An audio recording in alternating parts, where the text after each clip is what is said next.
Very good morning to all of you. Myself Manoj Kumar Sharma. You are most welcome in this video of class +1 accountancy. Today we will discuss the meaning of depreciation, definition of depreciation, the features of depreciation and causes of depreciation. आज की इस video में हम discuss करेंगे कि ह्रास का क्या अर्थ होता है, ह्रास की परिभाषाएं क्या हैं, ह्रास की विशेषताएं कौन कौन सी हैं और ह्रास क्यों लगाया जाता है, ह्रास लगाने के कारण क्या है। किसी भी व्यवसाय में मुख्यतः दो तरह की संपत्तियां, चालू संपत्तियां और स्थायी संपत्तियां प्रयोग की जाती हैं, current assets and fix assets. चालू संपत्तियां वे संपत्तियां होती हैं जो किसी भी व्यवसाय में पुनः बेचने के लिए या जिन्हें एक वर्ष की अवधि के अंतर रोकड़ में परिवर्तित किया जा सकता है, उन्हें हम कहते हैं, जिसके अंतर्गत कैश इन हैंड हुआ, कैश एट बैंक हुआ, डेटर्स हुए, बिल्स रिसीवेबल हुआ, इन संपत्तियों को शामिल किया जाता है। लेकिन स्थायी संपत्तियां ऐसी संपत्तियां होती हैं जो भविष्य में प्रयोग के लिए खरीदी जाती हैं, उनको हम पुनः बेचने के लिए नहीं खरीदते हैं, जिनके अंतर्गत प्लांट एंड मशीनरी हुआ, लैंड एंड बिल्डिंग हुआ, फर्नीचर एंड फिटिंग हुआ, इन्वेस्टमेंट हुआ, ये सभी संपत्तियां जो है वो स्थायी संपत्तियां होती हैं। जो स्थायी संपत्तियां होती हैं उनके मूल्य में उनके लगातार प्रयोग करने से कमी आ जाती है। जैसे जैसे किसी भी स्थायी संपत्ति को, चाहे वो प्लांट एंड मशीनरी है, फर्नीचर है, हम उसे लगातार प्रयोग करते हैं तो उसकी जो वर्किंग एफिशिएंसी होती है, कार्य क्षमता जो होती है वो कम हो जाती है, जिससे उसके मूल्य में भी जो है वो कमी हो जाती है। तो किसी भी संपत्ति के, स्थायी संपत्ति के लगातार प्रयोग करने से उसके मूल्य में जो कमी होती है, उस कमी को हम डेप्रिसिएशन या ह्रास कहते हैं। यह ह्रास जो है, ये डेप्रिसिएशन जो है वो एक व्यवसाय में, एक व्यवसाय के लिए खर्चा होता है, एक्सपेंस होता है, इसलिए उसे जो है वो प्रॉफिट एंड लॉस अकाउंट में लिखा जाता है as a expense.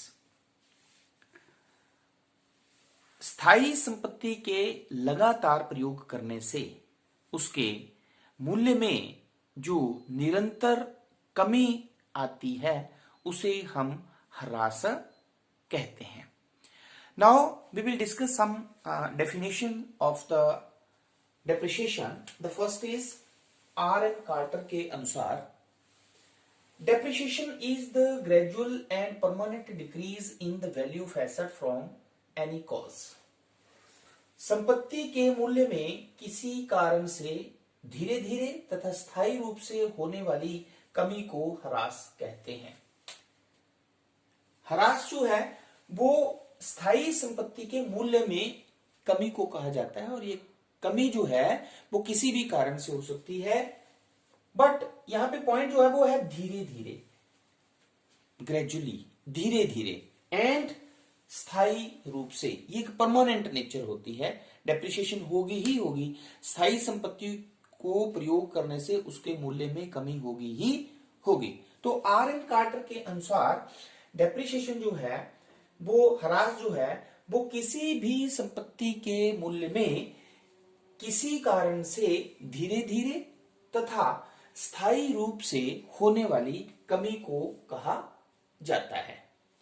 Second definition given by R G Williamson.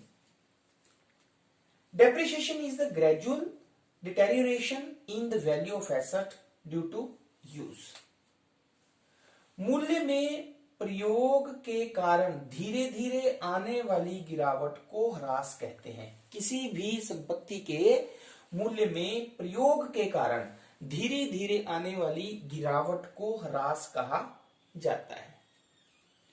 तो इन कंक्लूजन हम ये कह सकते हैं कि ह्रास जो है, डेप्रिसिएशन जो है वो किसी भी संपत्ति के लगातार प्रयोग करने से या किसी भी अन्य कारण से उसके मूल्य में धीरे धीरे और स्थायी रूप से जो कमी होती है उसे हम ह्रास कहते हैं। ह्रास जो है वो किसी भी स्थायी संपत्ति के मूल्य में जो है वो निरंतर कमी को कहा जाता है। Now we will discuss some features of the depreciation. The first one is ह्रास से अभिप्राय संपत्ति के मूल्य में कमी से है। Depreciation means decrease in the value of a asset. तो ह्रास का मतलब किसी भी संपत्ति के मूल्य में कमी से होता है। कमी का मतलब उसका मूल्य जो है वो कम हो जाता है। तो किसी भी स्थायी संपत्ति के मूल्य में जब कमी आती है तो उस कमी को हम ह्रास कहते हैं। सेकंड फीचर इज ह्रास धीरे धीरे और निरंतर होता है। डेप्रिसिएशन की ये फीचर होती है कि वो एक निरंतर मतलब कंटिन्यूसली होगा ही होगा। First year, second year, third year, हर साल जो है वो ह्रास होगा ही होगा। एंड द सेकंड इज निरंतर होता है, ये परमानेंट नेचर का है। परमानेंट नेचर का मतलब क्या हुआ कि सडनली किसी संपत्ति को आग के कारण नुकसान हो जाता है, ठीक है, या एक्सीडेंट के कारण नुकसान हो जाता है, तो उसे हम ह्रास नहीं कहते, ठीक है। ये एक जो है वो निरंतर चलने वाली प्रक्रिया होती है, कंटिन्यूसली, धीरे धीरे और कंटिन्यूसली। जब किसी संपत्ति के मूल्य में कमी आती है तो उसे हम ह्रास कहते हैं। द थर्ड इज ये संपत्ति की लागत का उसके जीवन काल में विभाजन होता है। एक संपत्ति के जीवन काल, संपत्ति की लागत का उसके जीवन काल में, किसी भी संपत्ति को जब हम खरीदते हैं तो उसका एक जीवन काल होता है, एस्टिमेटेड लाइफ होती है। एस्टिमेटेड लाइफ का मतलब ये होता है कि वो संपत्ति व्यवसाय में कितने साल तक जो है प्रयोग की जा सकती है, और उस समय के बाद ऑटोमेटिकली उस संपत्ति की वैल्यू जो है वो जीरो हो जाती है, मतलब खत्म हो जाती है संपत्ति, ठीक है। तो यहां कहने का मतलब यह है कि संपत्ति की लागत का उसके जीवन काल में, मान लो एक संपत्ति की कीमत जो है वो 20,000 रुपए है, ठीक है, और वो 10 सालों तक किसी व्यवसाय में चलेगी, ठीक, किसी व्यवसाय में उसको हम 10 सालों तक जो है वो प्रयोग कर सकते हैं। और संपत्ति कितने की खरीदी हमने, वो हमने 20,000 रुपए की खरीदी। तो इसका मतलब क्या हुआ कि हर साल जो है वो 2,000 रुपया उस संपत्ति की वैल्यू जो है वो कम हो जाएगी, और 10 सालों के बाद ऑटोमेटिकली जो है वो क्या हो जाएगा, 2,000 रुपये कम होती जाएगी ना। तो और 10 सालों के बाद ऑटोमेटिकली उस संपत्ति की लागत जो है, जो वैल्यू है, वो क्या हो जाएगी, जीरो हो जाएगी। तो ह्रास की ये एक विशेषता है कि ये एक लागत का, ह्रास जो है वो किसी भी संपत्ति की लागत का उसके जीवन काल में विभाजन होता है। It is the apportionment of the cost of the asset during its life. The next one is संपत्ति के रखरखाव को ह्रास नहीं कहा जा सकता। जो भी हम संपत्ति खरीदते हैं उस पर जो भी वियर एंड टियर एक्सपेंसेस हम उसको मेंटेन करने के लिए, उसकी एफिशिएंसी को मेंटेन करने के लिए, उसकी कार्यक्षमता को जो है वो कायम रखने के लिए जो हम खर्चे करते हैं, उसे हम ह्रास नहीं कहते हैं, ठीक है। ह्रास तो किसी संपत्ति के मूल्य में जो कमी होगी उसे हम ह्रास कहेंगे। तो ये हमारे पास जो है वो डेप्रिसिएशन की कुछ फीचर्स हैं, विशेषताएं हैं। Now we will discuss the causes of the depreciation. अब डेप्रिसिएशन क्यों लगता है, क्या कारण है होते हैं जिनके कारण जो है वो किसी भी व्यवसाय की जो स्थायी संपत्ति है उसके मूल्य में कमी आ जाती है। Number 1 is we have constant use, निरंतर प्रयोग। किसी भी संपत्ति को जब व्यवसाय में हम लगातार व्यवसाय को चलाने के लिए उस संपत्ति का हम प्रयोग करते हैं, कोई भी हम मशीनरी खरीद लेते हैं, फर्नीचर यूज हो रहा है, ठीक है, बिल्डिंग है तो उसकी भी डेप्रिसिएशन लग रही है, उसकी वैल्यू भी कम हो रही है। कोई भी हम मशीनरी खरीद रहे हैं तो जब जैसे जैसे हम मशीनरी को यूज करते जाएंगे उसकी वैल्यू जो है वो कम होती जाती है। तो किसी भी संपत्ति को जब हम लगातार प्रयोग कर रहे हैं तो उसकी वर्किंग एफिशिएंसी जो है वो कम हो जाती है, जिससे उसकी वैल्यू जो है वो कम हो जाती है। तो एक कारण है कि किसी भी संपत्ति के लगातार निरंतर प्रयोग करने से जो है वो उसके मूल्य में कमी आ जाती है और इस कमी को ही हम ह्रास कहते हैं। The second point is obsolescence, अप्रचलन। ऑब्सोलेंसिस, अप्रचलन का अर्थ होता है कि किसी संपत्ति की नई तकनीक की मशीनरी जब बाजार में आ जाती है तो उसी तरह की जो पुरानी मशीनरी होती है उसे यूज में नहीं रखा जाता है।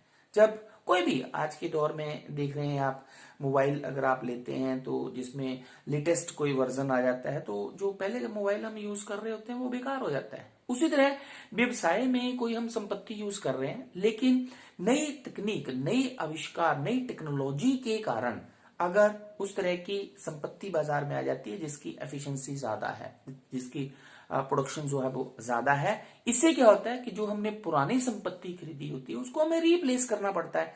पुरानी संपत्ति की जगह हमें नई संपत्ति खरीदनी पड़ती है, तो ऑटोमेटिकली जो पुरानी संपत्ति होती है उसके मूल्य, उसका जो मूल्य होता है वो क्या हो जाता है, कम हो जाता है। तो ऑब्सोलेंसिस का मतलब क्या होता है, प्रचलन का मतलब क्या होता है, due to technology, due to new innovation आप कह सकते हैं, ड्यू टू न्यू टेक्नोलॉजी आप कह सकते हैं कि जब पुरानी मशीनरी जो है वो यूज में नहीं रहती है और उसके मूल्य में जो कमी आ जाती है तो उसके कारण भी जो है वो ह्रास या संपत्ति का मूल्य जो है वो कम हो जाता है।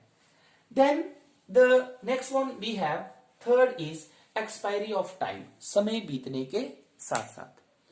हर संपत्ति समय बीतने का यहां मतलब ये है कि जब हम कोई भी संपत्ति खरीदते हैं तो वो एक पर्टिकुलर टाइम पीरियड के लिए खरीदी जाती है, उसको एक टाइम है कि इतने समय के लिए जो है वो व्यवसाय में प्रयोग की जा सकती है। तो अगर हम उस संपत्ति का व्यवसाय में प्रयोग नहीं भी कर रहे हैं तो भी क्या होता है, वो समय बीतने के साथ साथ उसकी वैल्यू जो है वो कम हो जाता है। जैसे फॉर एग्जाम्पल हम लीज होल्ड लेते हैं, ठीक है, पेटेंट कॉपीराइट्स होते हैं, तो लीज भी अगर हमने लैंड ली हुई है, अगर हम उस लैंड में प्रोडक्शन करते हैं नहीं भी करते हैं तो उस जो लीज हमने ली हुई है उसकी वैल्यू जो है वो कम होती जाती है। तो एक समय बीतने के साथ साथ भी जो है वो किसी भी संपत्ति का मूल्य जो है वो कम हो जाता है।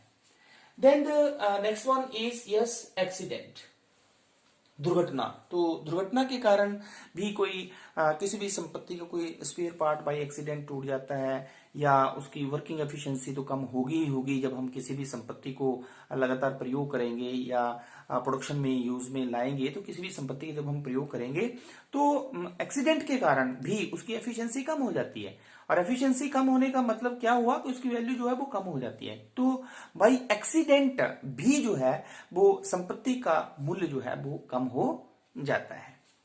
Then the next one is permanent fall in the market value, बाजार मूल्य में स्थायी कमी। तो व्यवसाय में बहुत सी ऐसी संपत्तियां होती हैं जिनके मार्केट वैल्यू में जो है वो कमी आ जाती है। फॉर एग्जाम्पल इन्वेस्टमेंट हुआ, शेयर्स हुआ, तो जिनका मार्केट डिमांड और मार्केट सप्लाई पे प्राइजेस, मार्केट डिमांड और मार्केट सप्लाई का फर्क पड़ता है उस संपत्ति की डिमांड पर। तो कहने का मतलब ये हुआ कि बहुत सी ऐसी संपत्तियां होती हैं जिनकी मार्केट प्राइस पर जो है वो मार्केट प्राइस जो वो कम हो जाती है। तो जब मार्केट प्राइस कम हो जाती है तो भी उस संपत्ति का मूल्य जो होता है, जो वैल्यू जो होती है वो कम हो जाती है। Then the last one we have depletion, रिक्तीकरण। रिक्तीकरण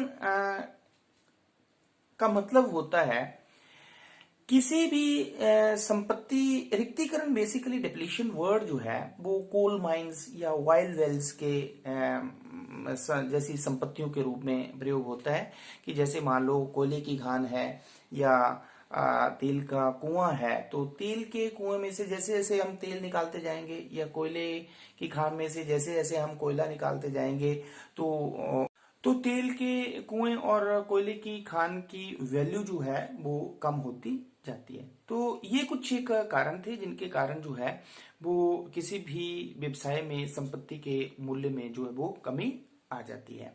तो आज की इस वीडियो में हमने डेप्रिसिएशन का मीनिंग, डेफिनेशन, फीचर्स और कॉजेज ऑफ डेप्रिसिएशन हमने डिस्कस किए। तो आई होप ये कंसेप्ट आपको समझ में आ गया होगा। Thank you very much.